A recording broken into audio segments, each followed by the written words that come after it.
We want to talk a little bit more about the pilot who essentially is being credited with saving the lives of himself and 154 other people this afternoon.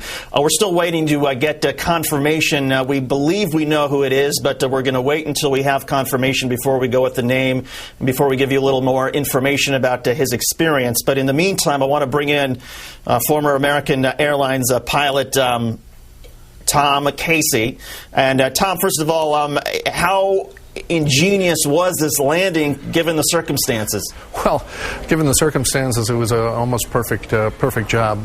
We're trained for ditching, but as I said earlier, you have to reflect on the psychological shift from normal operations to an emergency situation when you're talking about minutes. And that's judgment, and that's why pilots, they're trained to fly and they're great pilots, but you have to have extraordinary amount of judgment to accept the reality of the situation as it's unfolding and to take the appropriate measures.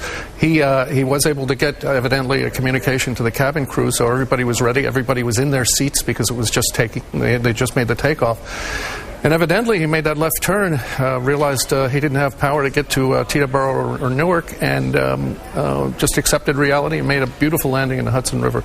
By all accounts, Tom, take us through the sequence of events based on the fact that we now hear that in fact he radioed the tower within 30 or 45 seconds after takeoff, reporting that there was a problem with power, and the flight lasted all of 7 minutes before he put it down. In that 6 minutes before he made the landing in the Hudson, take us through what a pilot would normally be doing in terms of what he's checking on and the decision making and the key sort of moments that he would be confronting during that short time period.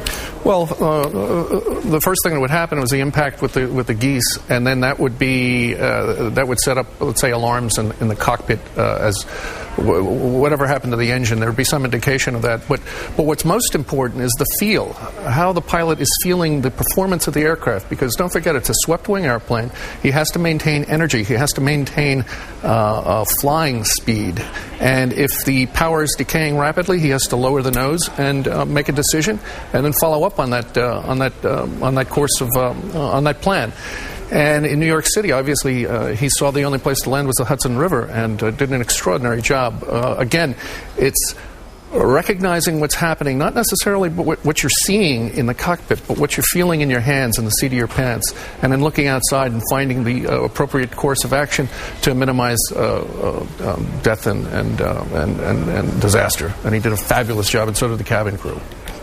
And before we let you go, Tom, he got up to 3,200 feet before he started his descent. How quickly would an aircraft get that high? And is it possible that, essentially, as he was going up, that's when the incident happened, he had enough power to get him up to 3,200 feet, then as he made his turn, realized that there was a problem? Yeah, he had altitude, but the decision-making process is the thing that was firing in the pilot's mind. He's constantly analyzing the situation, and he's constantly making decisions with respect to what appropriate action he's going to take next. All right, Tom Casey, former American Airlines pilot. Tom, thank you very much.